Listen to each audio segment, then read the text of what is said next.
Hello YouTube, this is Morgan Airspeed Prime here with my next Avatar video. This is going to be my review for Avatar The Last Airbender Quest for Balance.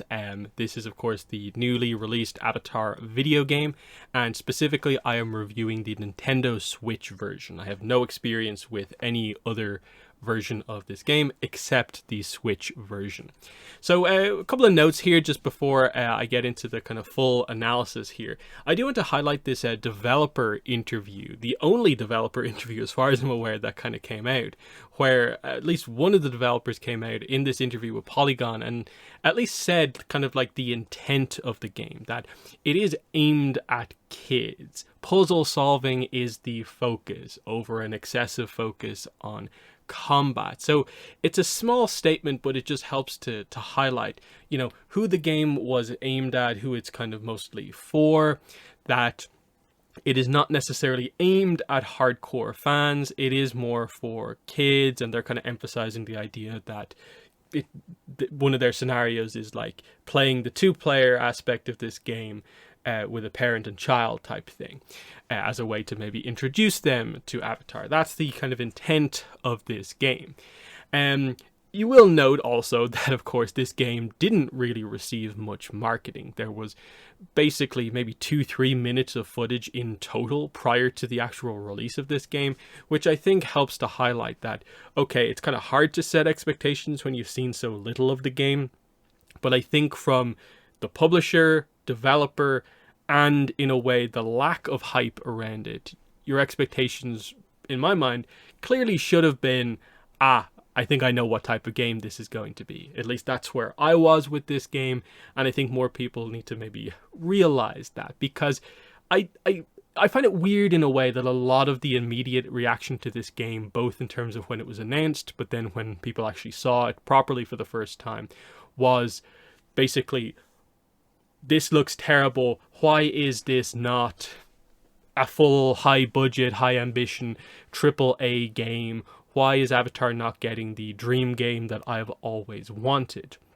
And this is where, like, it is important to have, I think, the right sort of levels of kind of expectations of this game is at a certain level. We of course want Avatar games to be at another level, but you know, we have to address what this game is rather than what it isn't, because addressing a little bit of the history of Avatar games, we've not had the most amazing history. We've had some pretty decent games, but nothing like super notable. So the last Avatar game that came out was back in 2014. It was the Legend of Korra video game. So that came out 9 years ago, while Legend of Korra was still airing. It was getting close to the end of Legend of Korra, but it was still while it was airing. So during a really big period of activity for the franchise.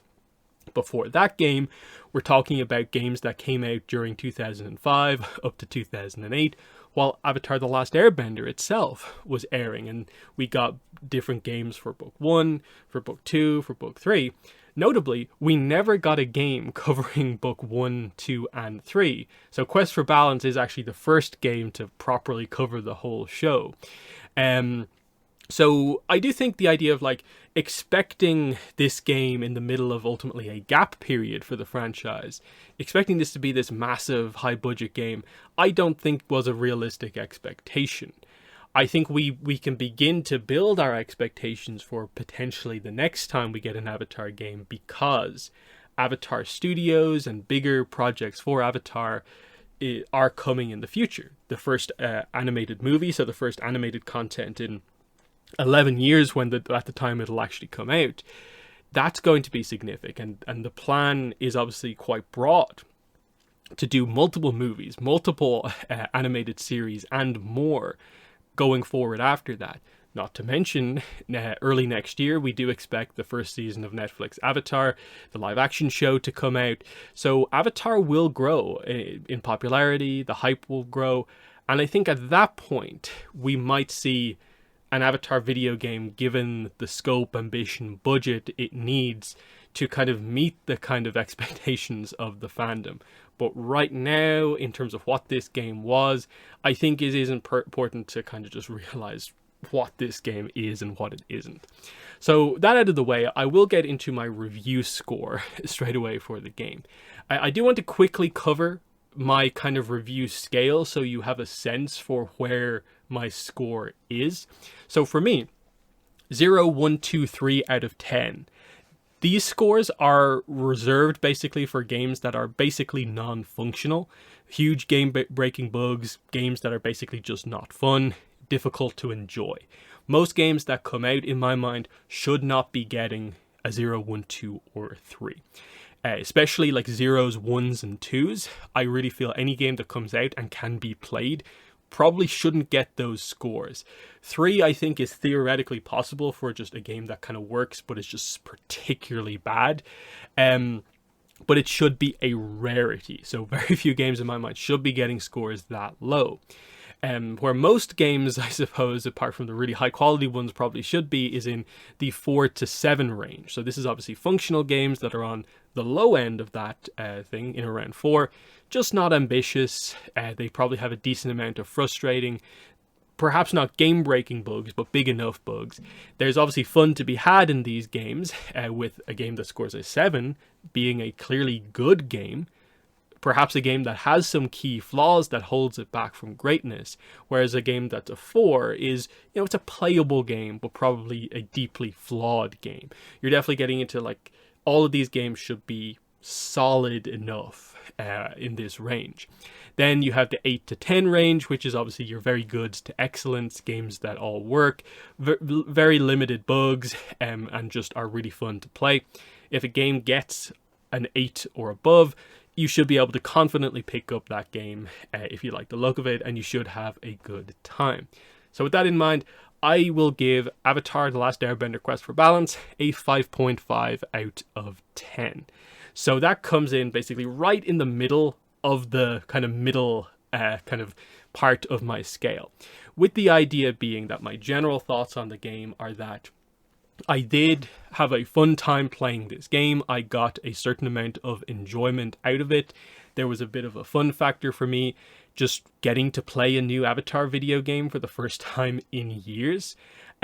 Yes, the game itself is not super good. It is not like a really strong game where I can properly say it is good. But I also don't think it is a disaster. I don't think it is bad.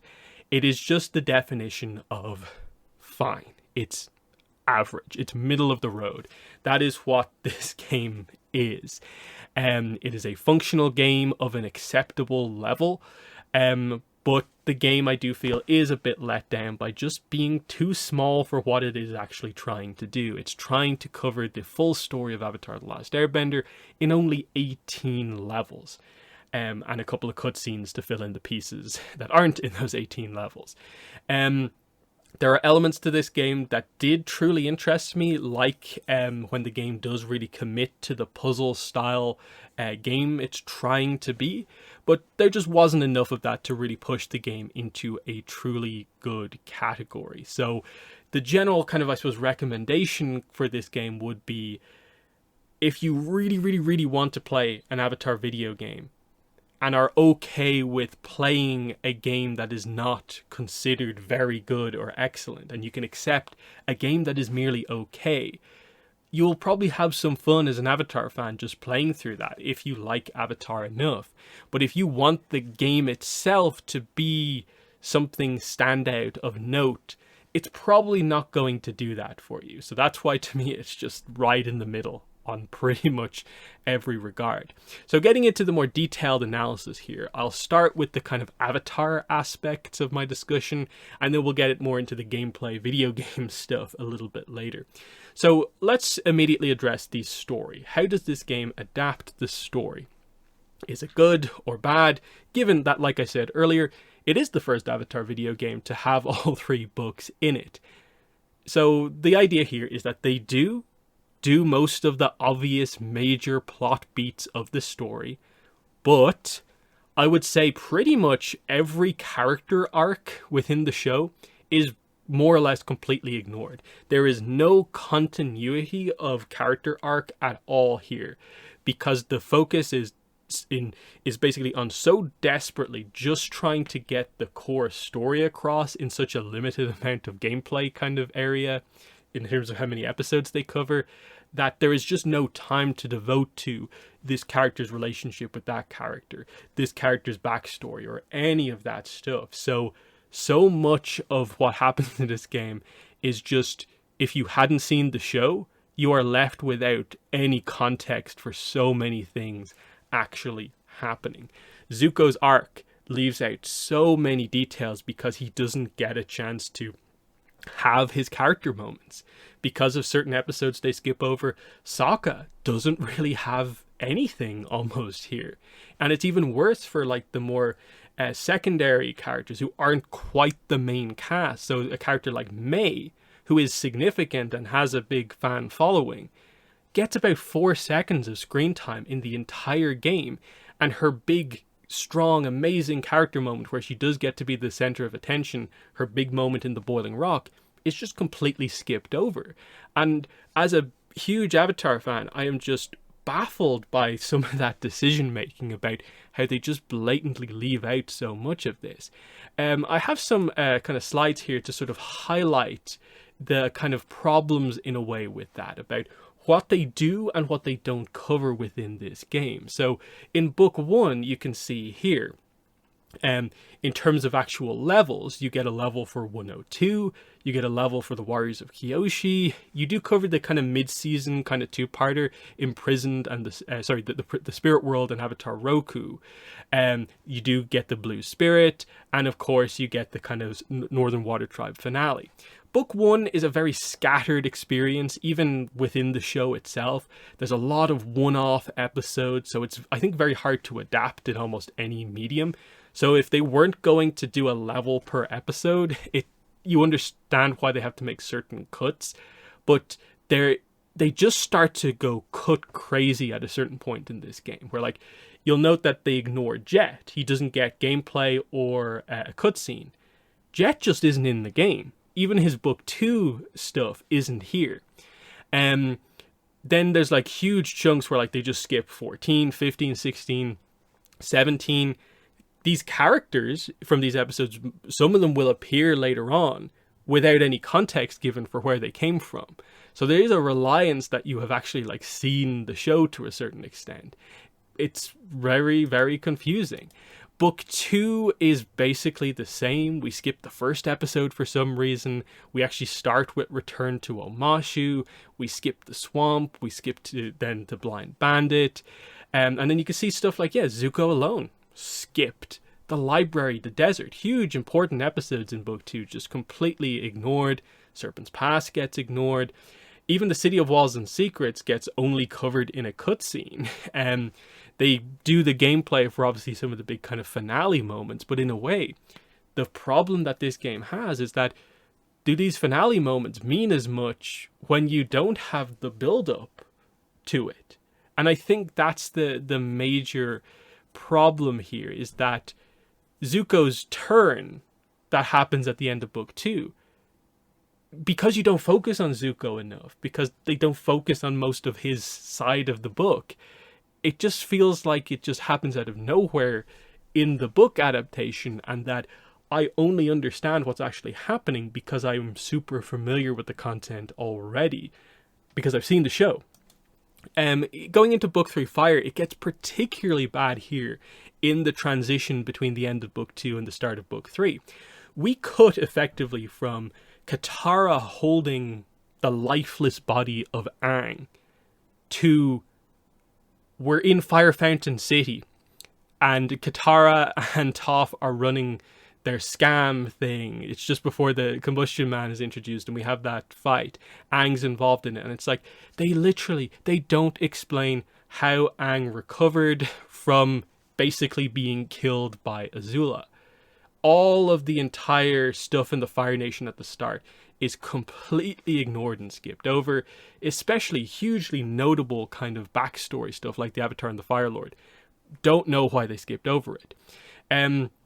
The second half of Book 3, because it's more action-packed, at least you do get a little bit of everything, but take something like the Southern Raiders, which is probably my favorite like individual episode of Avatar overall.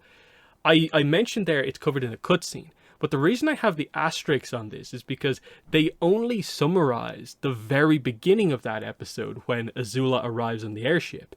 The Katara, the heart of that episode, the Katara stuff, is not recapped at all. It's just left out. So Katara loses one of her strongest character episodes, and you're just left like wondering, what are we doing here? You've taken out so much. Is this even the story anymore? It's just, there's so much missing here. And I think that is the core problem here. The unique aspect of this game's story is that the kind of framing device for, in a way, why is the story even being told, is that it is the Order of the White Lotus members, specifically Iroh, Bumi, and Pakku, telling the story of what happened to Aang and friends to director Zhang Ying of the Ba Sing Se players. And she is this new character who wants to correct the errors in the Ember Island players' telling of the story. She wants the Ba Sing Se players to have an accurate version of that story. And so she's trying to get it from a relatively first-hand source here in the Old Masters, Iroh, Bumi, and Pakku. So what stands out here is that Zhang Ying, a new character, in just literally 2 scenes, the opening cutscene of the game and the end cutscene of the game, she stands out as being characterized better than the majority of the main cast in the actual, story of ATLA as is shown in this game. And the reason for that is because, one, you have a voice actor coming in to voice act a brand new character where they can make that role their own. The scenes, very clearly, the dialogue is written to take full advantage of the fact that this character is only in these 2 scenes in like the entire franchise. And it's just the benefit of kind of doing new content for this character rather than a lot of the other characters and kind of recap scenes, which are struggle in some ways because you always hear the differences in the voice acting performances, because these replacement voice actors, a lot of them don't quite sound like the original cast. So, there's a little bit of a kind of issue coming in there. But yeah, it's kind of cool to see kind of Iroh, Bumi, and Pakku talk about events from the show, including parts that they kind of weren't necessarily involved in. But some of it is just literally text on screen. It gets summarized. But the cutscenes are actually pretty interesting. So there are 2 different types of cutscenes in this game. The first one is the most commonly used one, and that is this 2D comic panel style recap of certain episodes and scenes with Order of the White Lotus narration. To me, the art style really stands out here. I really like it. It's a little bit animated as well. It's a really clean art style, and I think it represents the episodes pretty well, to the point where I come out of the game feeling like, just give me more of that. If this is the scope of this game, I would have just loved a lot more of that to fill in the rest of the story, if that's all that they could do, because it really did stand out. And I think the live streams that I was doing as I was playing through this game, people would come in and out. And I think any time one of these cutscenes came on, people suddenly like kind of perked up a little bit of just like, oh, cool, that looks kind of nice. In contrast to like kind of the way the game looks in its gameplay, some of this presentation stuff in the cutscenes is actually kind of good. The lesser used style for cutscenes is a more detailed 3D CG cutscene that's kind of cell shaded. These are more or less a one-to-one kind of like movement to movement, basically, adaptations of key scenes from the actual animation. These look really nice in my mind, but they are used very, very sparingly. Typically for like, you finish a boss fight and then you get one of these cutscenes to show like in action how it actually ended and stuff like that. So overall pretty nice, but the one problem here would be a slight issue with accuracy of correct character outfits being used in certain scenes. This is most notable with Katara, where there seemed to just be a thing where, for whatever reason, they decided to do quite a few different versions of Katara to match up with the specific episodes that they were doing in the gameplay. But they seem to just refuse to do a Book 3 Katara design. So by that I mean like Katara's Water Tribe outfit, but her with the hair down as she is in the kind of end of the show. Instead, they have like a Book 1 outfit, they have a Book 2 outfit, they even have her Fire Nation outfit, but they just refuse to do her Book 3 outfit. So what it means is we get this weird situation where over the course of the game, she's in her Book 1 outfit for Book 1, but she's in her Book 1 outfit for Book 2, and then you're like, oh, so they don't have her Book 2 outfit. And then suddenly she appears in Book 3, and she has her Book 2 outfit. And it's like, what are you doing? Like, what is this selection? What is this decision making? I don't understand it at all. Especially because they put the effort in to do the kind of full team avatar in their Fire Nation outfits. Even though the only episode of gameplay where they actually use those outfits is the Runaway, as I showed you on screen there. Whereas all 5 other gameplay segments from Book 3 are episodes where Katara should be in her Book 3 outfit. It's such a confusing and baffling decision. Just like almost this like weird mismanagement of assets of like how they didn't end up with a Book 3 Katara is beyond me. Final segment here on kind of Avatar focused stuff. As far as new lore goes, super slim pickings. Little bit of credit for some of the maps featuring place names that are kind of interesting. Like they do call the Northern Water Tribe capital Agna Kel-A. One of the bridges in Agna Kel-A is called the Umi Bridge. There's an interesting name I'd never heard before. The main square in Agna Kel-A is called Kana Square. And then in the Earth King's Palace in Book 2, there are some references to Earth Kings of the past, including an Earth King Fei Shan reference, who's obviously the Earth King in the Yang Chen novels, which, you know, the second one only recently came out a couple of months ago. So some nice touches there, but they're kind of few and far between. Now, let's get into the gameplay stuff, the actual video game aspect of this. The game is exploration-based, with puzzles and combat encounters being the main things that you can do in each level. You have a team of 1 to 3 story-specific characters in each chapter, but once you finish a chapter, you can then go and play it in free play with any 3 characters that you have unlocked. And you can obviously swap between the characters if you go to the game's save points, which are avatar statues of Roku, Kyoshi, Kuruk, or Yang Chen, and swap out whoever you want. And so you can have a team of anyone you want. The game has 9 playable characters that you unlock over the course of the story. So we have Aang, Katara, Sokka, Toph, Zuko, Suki, Iroh, Blue Spirit, and Boomy. An interesting selection. All 6 main Team Avatar members, 2 of the 3 narration Order of the White Lotus members, with Pakku excluded for some reason.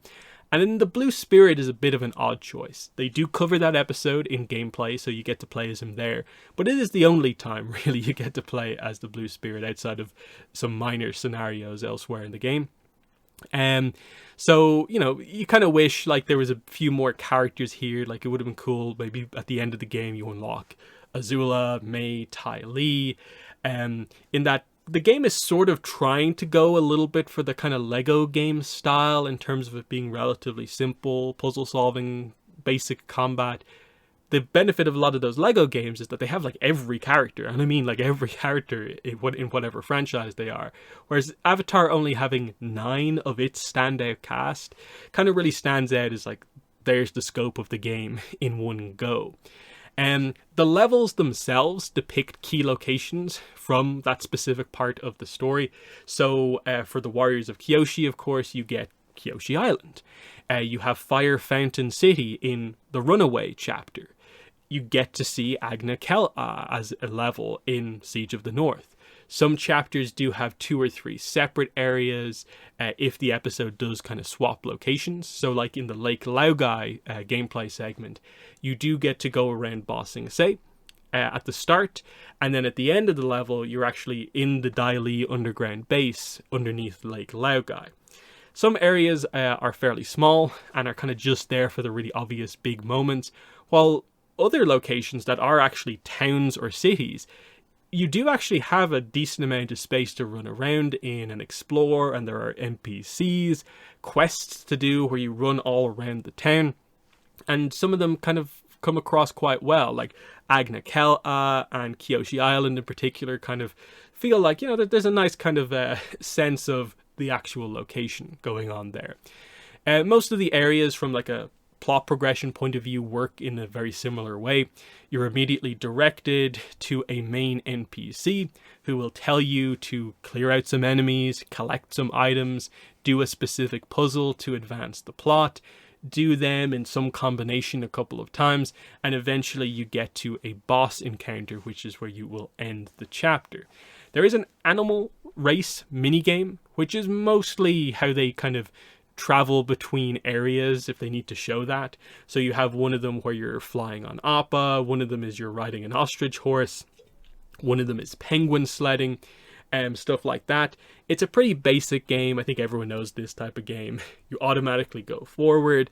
There are 3 lanes that you can swap between, and you're trying to collect coins and avoid obstacles, and you have an ability where you can jump or dive below obstacles depending on the specific animal you're on. Fun but basic mini game there. As far as combat goes, I think it's fine, but unfortunately it probably is the worst part of the game from a gameplay perspective. The developers, obviously, like I mentioned at the start, didn't prioritize this as a focus and focused more on the puzzles, which we'll get to, but they obviously had to include it because Avatar does feature kind of combat and martial arts and bending, and you needed to do some of it. It's functional, there is some skill to it, but it does feel a little rough around the edges, and especially for it being a kids game, it can be surprisingly frustrating and kind of tricky to feel like you're doing well in combat. A lot of that just comes down to the fact that a lot of the fights do take place in relatively small boxes, basically, where it's your 3 characters, maybe 5 or 6 enemies at a time. Some of those enemies can be pretty big if they're like the tanks or something like that. And all of a sudden, you've got barely any space to move around in, and some of these enemies have like AoE attacks, and the timing can be a bit kind of awkward, and you can literally get almost like stun locked in position where you are just losing health like at will.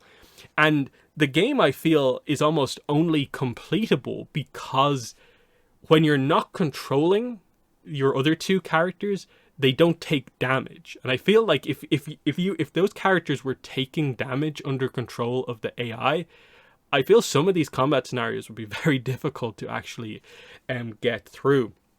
It's just a little messy around the edges. One-on-one, you can, and when you actually have space and time to do stuff, you can use your combos effectively and actually like take on the enemies in kind of different ways depending on what character you're using. But a lot of the times it is just relatively effective to just completely spam all of your attacks and just put out damage to take them out. It gets a bit frustrating at times.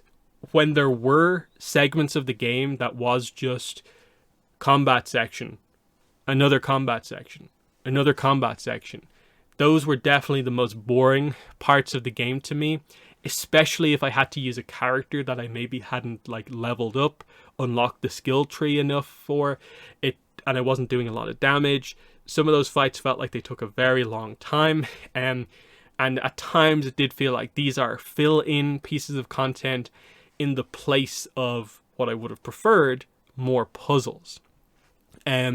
Boss fights are a mix of combat and puzzle solving, in the sense that nearly all of the bosses are immune to damage until you solve the puzzle to make them vulnerable. In some cases, like the Heibai boss fight, you literally do a sliding box puzzle and then shoot the box at Heibai to do damage. In other cases, like Azula, it's more of an actual combat scenario, but you have to do a kind of interaction with the environment in a specific way to create that opening. So, you know, Mashu with Azula, you have to first create like an ice wall in a puddle of water on the ground, have Azula kind of smash into it, but then activate the Omashu mail system with the button on the ground to ram one of the kind of mail carts into her. Then you can damage her properly. So some of these can be quite fun and interesting. Others can be a little bit frustrating because some of those interactions, when it's not super directly puzzle focused, it can be a bit confusing as to what the game is actually telling you to do here. And again, some of the timing in certain situations can be a bit oddly specific overall. Final few details on combat would just be that you can upgrade each character. You spend an item called Pai Sho tiles, fun reference, to unlock a skill tree, and you get items called bending scrolls at the end of chapters to increase the general power of the elements. For the most part, these upgrades are not super noticeable. It's just a lot of you do more damage now, you don't take as much damage type things going on. Some of them are a little bit more noticeable in that, like, oh, your Earth Trap ability now can trap 3 enemies instead of 1. You know, stuff like that's a bit more noticeable. You definitely feel more powerful by the end of the skill tree, but it's not the most interesting skill tree I've ever seen in the game. Each character in general has like a light attack combo. You have a heavy attack. You basically have a defense ability that for some characters is literally just defense. For a lot of the benders, you kind of create a wall, but you can also fire that wall at the enemy. And they all also have a special attack that's a little bit more unique. Aang's special attack is basically swap between elements because he's the avatar. It's interesting, but a little bit basic. Puzzles are definitely the highlight of the game. For the most part, they are done in 2 ways. There are puzzles within the various level environments, and then they are the specific bending challenges, which are these kind of like things you find in the environment, these kind of platforms, and they basically transport you into a specific puzzle environment. The bending challenges are far and away the best part of the game, to the point where I wish the game was pretty much just a pure puzzle game with many, many more puzzle rooms in that style. These bending challenges have a bit of a Breath of the Wild shrine feel to them, in that they're all the same sort of relatively generic environment, but just crazy puzzle contraptions in kind of situations and orientations that maybe wouldn't fit within the confines of a specific level, but because this is just the bending challenge room, they can do whatever they want, and there's a bit more creativity going on here, and it's where the game feels at its best, and that its mechanics are actually making you think the most. So that's where I felt like every time I found a bending challenge, I found myself just going like, I can't wait to see what this one is. Because there's a bit of variety in the types of puzzles that they are. I wish there maybe could be more, but the highlight was definitely that, like, the way these bending challenges are kind of laid out. There's basically, each of them typically has like 3 rooms, and it's basically, here's the concept that they're trying to get you to think about for this group of challenges. Here's the basic version in the first room. In the second room, it's a bit more of an intermediate one. And then in the final room, it's typically a giant version of it, where it's a little bit more complicated, but it's some of the most complicated like sequences of contraptions in the game. Because, yeah, some of the puzzles are just box sliding puzzles. Then some of them are box sliding puzzles, but you use the elements at specific points to create different like stop points, raise boxes into the air. Sometimes you have these elemental shooters, these kind of like gadgets in the environment that shoot out water, fire, or air. And occasionally you might have to block them to create a path, or manipulate a mechanism to shoot them in a specific direction, to hit another kind of elemental shooter to create like a chain of them. Other ones that they use quite a lot are guiding a character holding a torch through an obstacle course, while using your other characters to basically almost create the path for them to get through. Because when a character is holding a torch, they can't jump or do anything except like move along the ground. So there's some interesting stuff here. And the puzzles that are actually in the environment or levels are also like relatively along the same line as that, but a lot of times you can tell that they're not as big in scope because they have to fit them into the interior of the drill or whatever environment that you're actually in. So the general puzzle environment of the bending challenge is just, I felt like I gave them a bit more kind of fluidity to design the puzzles in whatever way they actually wanted to. But definitely, the puzzle aspect of this game was the best part of it.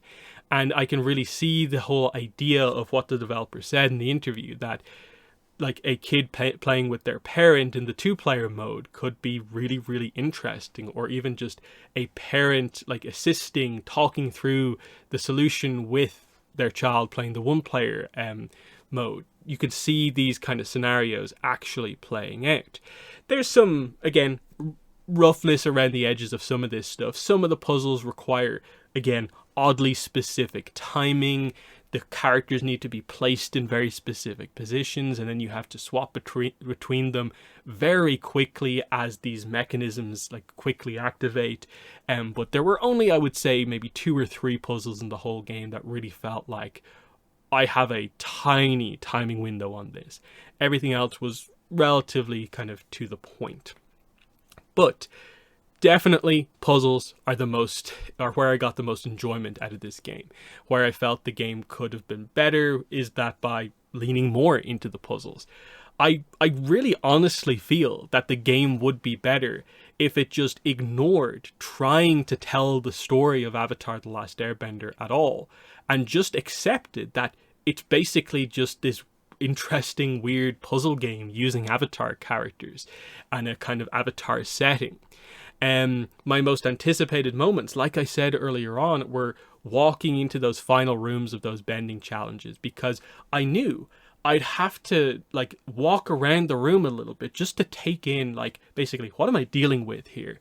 And it's like, okay, we've got some stones to roll around over here, a bit of a box puzzle over here. There's some points where I can earth bend and water bend over here. How does this all come together to give me the solution to this puzzle? And a lot of the times it's relatively easy, but there are some of the ones that are pretty challenging, and it made me think and makes you feel clever when you actually get the solution. So it's just one of those situations where basically I almost wish that this game, instead of being Avatar Quest for Balance, an adaptation of the 3 books of Avatar, it was just the Mechanist's crazy puzzle challenge. And just create the weird idea of the Mechanist has created all these puzzle contraptions, and it's just a series of the characters manipulating all these contraptions to solve puzzles. That's what this game is at its best, and I think if they just leaned into that, I'd be perfectly okay with it.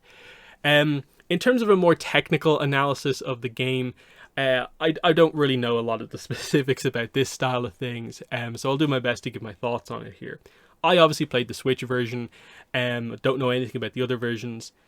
My general thoughts on the performance are just that I was surprised by the weird sense that it feels like the game is like just barely running okay.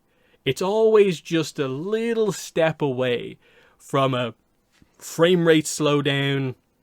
You walk over here and you see a bunch of environment objects like pop in, and it's just, for the level that this game is at in 2023, it just feels like it's just barely performing well enough. The game is, it's absolutely functional. Like, the performance was not so bad that it like affected me playing the game most of the time, but I was just a bit surprised that it's like, ooh, this doesn't run as well as I think it should, because it's not a particularly ambitious game in terms of its graphical style or a lot of what's actually going on screen a lot of time. So what's going on here?